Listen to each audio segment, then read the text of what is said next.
Game 5's continuing the NBA playoffs round 2 this Wednesday night, May the 15th. I'm going to break them both down for you. Cavaliers, Celtics, Mavericks, Thunder. Let you know side, total, player props. The best way to play these games and make some money on Wednesday night. Hi, this is Steve Merril, WagerTalk.com, right back here on WagerTalk TV, breaking down your 2 Game 5s here for Wednesday night. And the first one goes for us here at 7 o'clock Eastern in Boston, and it very well probably will be the final game of this best of 7. Celtics have a commanding 3-1 lead, and the Cavaliers are hobbled, to say the least. Superstar Donovan Mitchell, about an hour before Game 4 was ruled out. Of course, as is often the case, the line shoots up from -8 to -11.5, and Celtics win but don't cover. Now, we had a play on Boston in Game 4 for my clients -8, and it was a tough beat. They had a 15-point lead, got it down to 6, got it back to 9, and then Cleveland got a meaningless basket with 2 seconds to go to lose by just 7. So that was very frustrating. It felt like we had the right side, but I was worried when I saw an hour before the game that Mitchell was ruled out, because we know how this plays out. If you've been following me the last couple years in the NBA, you know I keep saying just blindly play on these shorthanded teams, and they cash. I don't know if that angle is going to work here in Game 5, though, for a couple reasons. I believe that angle works better in the first game with the superstar out, because, first of all, it motivates the shorthanded team, the underdog. And also, as is often the case, and the main reason it works, is the other team overlooks the shorthanded team. And we all know Boston, even though they're the team to beat, they're -140, by the way, to win the entire championship. They're better than 50% to win the whole championship versus the field. But they do take their foot off the gas at times. In fact, going into Game 4 the other night, all 8 of their playoff games had been decided by double-digit margins. They'd won 6 of them, and they'd lost twice, and both of their losses were by 10 or more. So that was actually the first game that was decided by single digits the other night on Monday. And I do think Dallas, we'll get to them in a moment. Boston did overlook the shorthanded Cleveland team. And it was evident early on, Cleveland had an initial 6-point lead. They had 11 threes early in the game. They took a ton of three-pointers, and that's really what kept them in the game and enabled them to lose by just single digits. Overall for the game, Cleveland shot just 31%, but they took 48 three-pointers. Boston only took 32, and Boston's the team that normally relies on the three. In fact, Cleveland was +9 from three-point range and still lost by 7. Take away that garbage basket at the end, that would have been an 18-point difference for Boston. So if you're going to play it, I think you lay it. And the reason I don't think the Celtics come complacent here, as they often do as a big favorite at home, is because it was a lackluster win in Game 4. Even though they won the game, they didn't cover. I think this is a Class A spot for Boston. And also the reason they can eliminate Cleveland, they don't have to play an extra game. They will not take their foot off the gas here in Game 5. It's a big number, though, and there's a lot of uncertainty. As I do this video overnight on Tuesday here, Mitchell, of course, is listed as questionable game-time decision. I expect it to stay that way most of the day on Wednesday. We'll keep an eye on the injury report. Line is currently 15.5, which is definitely pricing in Mitchell probably not being in the lineup, and if he is, he's not 100% with that left calf strain. But once again, if you're going to play it, I would lay it with the Celtics minus the 15.5, as I just don't trust Cleveland shorthanded for the second straight game. And keep in mind, he's not the only starter on Mitchell. Jared Allen remains out as well. So 2 of their top 5 are out. Very thin team right now because of that. Speaking of Boston not playing as well at home, very interesting. They look to clinch this game series. They'll be in the Eastern Conference Finals for the 6th time in the last 8 years. Over the last 3 seasons, though, although they've been the most dominant team in the East, they're just 14-14 straight up in the home playoff games, while they're 18-7 on the road during that span. Once again, just 14-14 at home, but 18-7 on the road the last 3 years. Keep in mind, they've dropped Game 2s in both rounds here, but they came back and won easily in Game 5 against Miami at home. I think this is a very similar situation to a few weeks ago when the Celtics closed out that Heat series with an easy 34-point home win as a 13.5-point favorite. And the fact that they got embarrassed by Cleveland by 24 on this home court in the last home game back in Game 2 is another reason I don't think they take their foot off the gas. So once again, lots of reasons to play the Celtics in focus spots, and I think this is one tonight on Wednesday. As far as the total in this game, it's right around 205.5. Obviously, they're a weaker offensive team, Cleveland, without Mitchell. With that said, the total went from 206 down to 204 the other night in game number 4 on Monday, and it got up and over with 211 points, and it wasn't misleading. My rescore models, I run 2 different rescores, were 213 and 214. So the pace was faster without Mitchell. As I mentioned, Cleveland took a ton of threes. They only hit 31%. But they were lights out from three-point range. So the really total comes down to really if these teams are hitting their threes or not. So a lot of random variance there. Probably a difficult total to handicap for that reason. I like the side better with Boston. First half line, let's look at that quickly. It's 8.5. So the odds makers have basically cut it down the middle, which I think is interesting because I would expect Boston to probably get out to a faster start here in game number 5 at home than they did the other night in game 4. Player props for Cleveland, very difficult to handicap these without knowing if Mitchell's playing or not. If Mitchell is out, then you got to love the over props for several other players. The odds makers are probably bumping them a couple points right now because of that. But let's dig into the box score there from game 4 and see who did benefit from Mitchell being out. Of course, the guy that carried him was Garland. He took 27 shot attempts, ended up with 30 points. And the 30 points by Darius Garland was pretty impressive because he was only 4 for 13 from three-point range. He had 15 points or less in the previous 4 playoff games, and he exploded for 30 with a lot of shot attempts. So once again, wait until tip-off. If you see Mitchell is out, Garland over props, points over 18.5. It'll probably go higher at that point, but over the 18.5 to 19 would make a lot of sense with Darius Garland over if Mitchell is not playing. And even if he's limited, which I think he will be if he goes, Garland over is probably the way to look. He got a lot of minutes. Max Strus actually got 42 minutes. He played the most minutes of any Cav. He had 15 total points. His point total is around 10.5 to 11. He'd had 6, 12, and 5 in the other games in this series, but I think he'll benefit also if Mitchell is out. And Mobley rebounds, points over. I keep looking that way just because Jared Allen is out. Mobley has to play down low more now as a true center instead of a big power forward on the wing. And he's been cashing for the most part. He's had 17 points or more in each of the 4 games in this series, including 21 and 19 in 2 of the last 3. He's priced around 15.5 to 16. So Evan Mobley points over has been a go-to prop for us. Points and rebounds over 26.5 would be worth a look.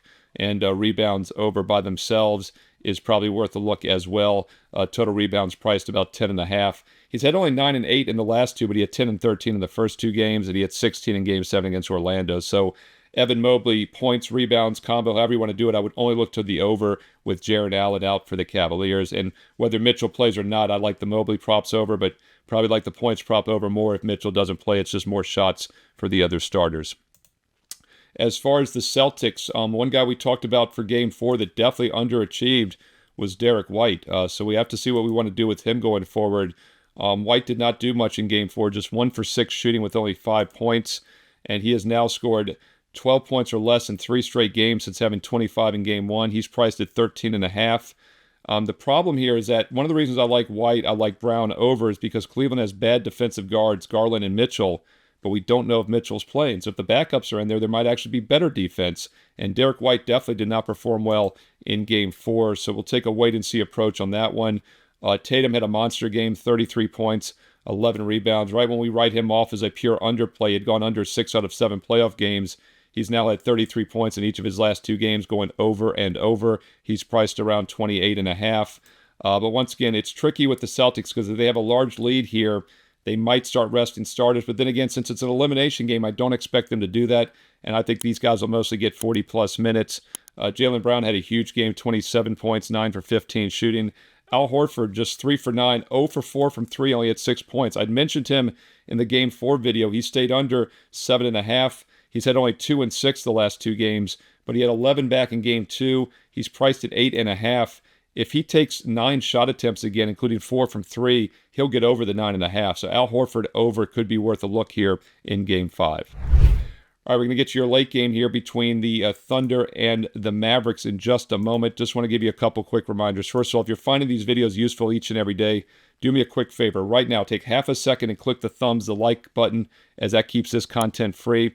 And if you'd like to leave a comment, that's also greatly appreciated because I read all the comments and I do reply back. I love the support here. I love the insight. Leave some analysis, your thoughts on both these games, sides, totals you like, player props. Let's learn and earn and win together here on WagerTalk TV. If you already haven't done so, and I know most of you are subscribers, but if not, click the subscribe button so you become part of the 153,000 subscribers and part of the family here at WagerTalk TV. And you might want to consider clicking that bell as well for instant alerts so you know when this video goes up each and every day. I've done every playoff game every day this postseason. I will continue to do so. As long as you're finding it useful, as long as you're watching, I will keep doing it. So once again, click that bell for an instant alert so you know when this video goes up each and every morning. And also, I do free baseball videos throughout the week. You get instant alerts for those as well. Lots of free content, winning information here on WagerTalk TV. If you'd like to get my personal best bets for Wednesday night, basketball, baseball, everything's available on my page every day. The exact same games I am personally using, you get as well. Every client gets the same plays. Doesn't matter if you're a 1 day, a 1 week, a 1 year client. Every client gets the same plays. There's no different packages. There's just different durations and options you can choose from. Everyone gets the same best bets, and I'm ranked number 1 this season in the NBA, and I'm ranked number 1 all time, units 1 in the history of the NBA at WagerTalk.com. And this is a great time of the year to be making money in the NBA playoffs. But don't forget about baseball. That's your daily bread and butter sport for the next several months. Football around the corner in about 3 months. Hey, not a bad time to consider an all sports, all access. And this week on this video only, I'm giving you a special discount code, which you can use to get an instant 30% off any all sports package. It can be a 1 day, a 1 week, a 1 year, any duration you choose. If it's an all access, all sports, you get 30% off with promo code ALL30, ALL30. ALL30 gets you an instant 30% off. It's on the right-hand side of my page. You'll see a 1 day, a 3 day, a 7 day, or you can also choose the 1 week, the 1 month, the 3 month, the 1 year, whatever option you choose. Don't miss out. Instant 30% discount on any all sports package this week only with promo code ALL30. Steve Merril, WagerTalk.com. Get there quicker with shortcut WT.buzz/SM. While you're there, don't forget to check out the free plays. I post a free play each and every day with analysis on my page as well. Let's look at your late game at 9:30 Eastern, also on TNT. Both these games on TNT Wednesday night. 9:30 Eastern, the much more competitive Western Conference semifinal between Dallas and OKC is now tied up 2 each. Got a little cute on Monday. We had the first half on OKC. They're down at the half, and they come back and win the game. Very frustrating between Boston giving up the meaningless basket to miss the cover, or OKC not covering the first half, but covering and winning outright for the full game. That's how Monday went. It was very frustrating overall. We'll see how this game plays out. This is a good matchup, though. Two very evenly matched teams. You know, we had a best bet on OKC back in Game 1, an easy blowout winner last week. But that was a lot of a play against Dallas after a tougher series, in my opinion. OKC came off the 4-game sweep of New Orleans. But Dallas has probably outplayed them since. They won games 2 and 3, had a very good chance to win game 4 again the other night. That was close, almost went to overtime. So I'm kind of neutral on the side right now here heading into game 5. OKC currently about a 4-point favorite. We did see it open 5, got bet down to 4. But I want to look at the total again here for you because I mentioned the over in Game 4. It didn't get there. Had it gone to overtime, it would have. But now the total is even lower. It's down to 213 now. We're seeing a very low total considering the historical aspect of this series. Let's look back at Game 1. It was 218.5, then 217, 216, 215.5. Now it's 213. But the pace has actually been fairly quick so far in this series. And if you look at the regular season meetings, it was very high scoring. 235, 239, 233, 226 were the posted totals. And the one time in the 4 regular season matchups in which both teams had all their star power, the only time Doncic and Irving played together, the total was set at 239, and Dallas got to 257 with an easy 35-point home win. Both teams ranked top 10 in pace and possessions. They both ranked top 10 offensive efficiency. The one edge in this series is that Oklahoma City is the better defensive team, at least during the regular season, and they have shown spurts of that. But with back-to-back low-scoring games, I think the zigzag might work here with the over. Team shot just 41 and 38% the other night, and Oklahoma City was especially bad from 3. They hit just 26%. In fact, they were outscored by 15 points from 3, and they still won the game. So they outscored Dallas elsewhere by 19 points. So I do think OKC is the better team. They likely get the win here in Game 5. But once again, winning and winning by more than 4 in a tight series are two different things. Total, though, down all the way to 213. Let's look at my mathematical rescore for the last few games. Even though it landed at 196, my rescores came out to 232 and 226, both well above the real score. And back in Game 3, it landed 206, also stayed under. My rescores came out to 223 exact, both models that I use. And back in Game 2, we gave you the over here in the video last Thursday as a free play. I also posted it on my page at WagerTalk.com as a free play for everyone. That game got up and over rather easily in Game 2, the only game that's gone over in the 4 in this series. And keep in mind that in-game line was in the 230s. It landed 229. My rescores came out to 229 and 223. So every one of the last 3 games has rescored 223 or higher. So I do think there's some value here. And it's not an elimination game. I'd be more nervous about the over if it's an elimination game because, and this is something I forgot to mention, the Boston-Cleveland game. It technically is an elimination game because it's 3-1. But Game 6s and 7s historically do trend under in the NBA playoffs. And that's because those are always elimination games. By default, Game 6 and 7, someone is facing elimination. Teams do play more defense, slow it down, more aggressive on defense. That's not the case here because this is a 2-2 series. So there's some reasons to like the over. I do think we're getting some value now over 213, especially when you compare that to how high this total has been in other games, regular season and postseason so far this season. Let's look at some player props here for Game 5 tonight in OKC. We'll dig into that Game 4 box score, see what we can find out. As I do this video overnight on Tuesday, Doncic is not even on the injury report, but he is still battling that knee injury, and he was only 2 for 9 shooting from 3. He's been bad in 3 of the 4 games shooting from three-point range. There's no question the knee is bothering him, and that is a concern with the over, obviously, is his health and his knee, because his shooting percentages have not been there. But right when we said that back in, what was it, Game 2, he bounced back, the one game that did go over, and he was 5 for 8. But once again, just 2 for 9 from 3, had just 18 points. The guy that's a real mystery to me, though, hey, comment below. Let me know your thoughts not only on Doncic, but on Kyrie Irving. I keep mentioning him here in the videos. I keep mentioning that his points premium is priced a little too high.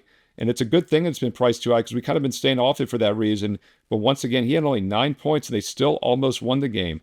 Almost won the game with Irving and Doncic scoring just 18 and 9 points. And that's because the X factor has been P.J. Washington. I mentioned him in the Game 4 video on Monday. I was like, he was due for a regression, but my concern was that he was getting so many shot attempts, he would continue to score. And boy, has he done so. He had only 10 points in Game 1. He had only 14 points in the final game against the Clippers. In fact, in those games against the Clippers in the playoffs, he had 11 points or less in 5 of the 6 games in the Clippers series, 11 or less. He had only 10 in Game 1, and now all of a sudden, the former Kentucky player, 29, 27, and 21. And keep in mind, they got him from Charlotte earlier this season. They're using him more. He's getting more shot attempts, and it's not being corrected in the odds. 29, 27, 21, and this total is still around just 15 total points here for game number 5.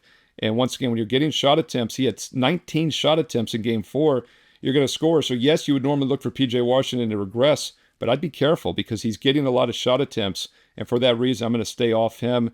A guy that also had a better game than expected in game number 4 was Derek Jones. 17 points after having just 7, 9, and 3 in the first 3 games. But once again, he got a good amount of shot attempts the other night in Game 4. 12 shot attempts. He was only 1 for 5 from 3 and still got to 17. So if we're looking over in the game, I think we want to look at some guys to go over. Doncic and Irving are tough. I do like Kyrie Irving over, though. I think if he's going to have a breakout game, it could very well happen here, especially if he has to carry more of the load. And also, if they start to look at these other guys that have been scoring, if they try to take, for example, P.J. Washington out a little bit, or if they try to take some of these other weapons like Jones Jr. out who had a big game, I think that opens things up for Kyrie. So although we're going to go back to a guy that's been overvalued so far in this series, and he has gone under in all 4 games, if there's a breakout over game about to happen, I think Kyrie Irving could have it here in game number 5. And keep in mind, he had 22 points in Game 3, but stayed under the 23.5. Now he's priced at 21.5 to the under. So this is the lowest price he's had in the entire postseason. I think there's value now with Kyrie Irving over 21.5 points in Game 5 for Dallas tonight on Wednesday. OKC, the big 3 we always look at, Holmgren, Williams, and SGA. SGA 27 shot attempts, so it's very hard to ever play him under for that reason. Dort's interesting. You know, Dort's the guy that's considered the defensive specialist, and he is for OKC, but he took more of an offensive role. After having 8 points or less in the first 3 games, Dort had 17 points in Game 4 and easily went over his 11.5. He is now priced around 9.5, 10, and this is a situation where if he takes those shot attempts again, could have some value. He was only 4 for 14 and only 3 for 10 from three-point range, but he got to the free throw line 6 times. He had 17 points. Keep an eye on Dort. He might have another game here. Another guy that actually should have more than 14 points in the last game was Jalen Williams. He took 19 shot attempts. He has now stayed under 19.5 in the past 2 games. In 3 of the 4 games, he's at 18 or less. But I keep talking about him because the shot attempts are there. So once again, I think Jalen Williams over 19.5 points is worth a look, as he was only 5 for 19 in Game 4 and still got to 14 points. Hope you're finding this video useful. I've been doing every game, every day this postseason. I will continue to do so. If you're watching it, comment below. Let me know your thoughts on these games. I read all the comments. I reply back. And most importantly, take half a second right now. If you didn't do it earlier, click the thumbs up, the like button. It goes a great way to keep this content free and plentiful here. Thumbs up, like is really appreciated. Don't forget, click subscribe and click the bell for instant alerts. And if you want my personal best bets for Wednesday night baseball, basketball, each and every day, they're on my site, Steve Merril, WagerTalk.com. and you can get there quicker with shortcut wt.buzz/SM. Rest of the playoffs, if you're not on board already, the rest of the NBA playoffs the next month, just $99, no promo code needed. We also have a 7-day baseball special for just $49. That works out to $7 a day for baseball. It's a great way to try out my baseball best bets if you've been wanting to do so. Both of those are on the drop-down menus on the right-hand side. No promos codes needed. But if you want a promo code and you're serious about all sports, serious about a consistent investment approach, this is the week to do it with promo code ALL30, ALL30. Special promo code in my videos only this week. It's not on the site. It's not on my page. It's not on Twitter. You're not going to find it anywhere else. It's a special thank you for all of you that watch these videos each and every week. Get an instant 30% discount when you get an all sports subscription. Now it can be a 1 day, a one week, a 1 month, whatever you want. You get the same best bets everyone else gets, the same games I'm personally using each day, same games I've won with consistently for the past 30 years as a professional handicapper. But you save 30% instantly when you use that promo code. ALL30, ALL30. Once again, we have a 1 day, a 3 day, a 7 day, even a 1 month, 3 month, 1 year. No matter which option you choose, instant 30% discount on any all sports, all access with promo code ALL30. Steve Merril, WagerTalk.com. And don't forget, get that daily free play while you're there on my page each and every day. Thanks for watching. Be sure to follow me on Twitter at Steve Merril, 2 R's, 1 L, at Steve Merril on Twitter and X. Also post free plays throughout the week on Instagram. Follow me on IG along with Wager Talk. And stay tuned right here to Wager Talk TV for some more great baseball and basketball preview videos coming up next. And oh, by the way, I'm guest hosting Wager Talk Today the rest of this week. It's a press-free zone. I'm on Wager Talk Today tonight, Wednesday, Thursday, and Friday, or afternoon rather, noon Eastern, 9 a.m. Pacific live, but archived 24/7 into the night here on the channel. I host a Tuesday show. Check that replay out. I'm doing Wednesday, Thursdays, Friday as well with Teddy Covers. Also going to be on the baseball and basketball shows this week. They're on at 2 o'clock and 4 o'clock Eastern live. If you ever want to interact, ask live questions in the chat, we do so on the baseball and basketball shows each afternoon here on the channel. Yet another reason to hit subscribe and hit the bell for instant alerts. Thanks for watching. Thumbs up, like, comment below, and stay tuned here to Wager Talk TV for some more great baseball and basketball content coming up next.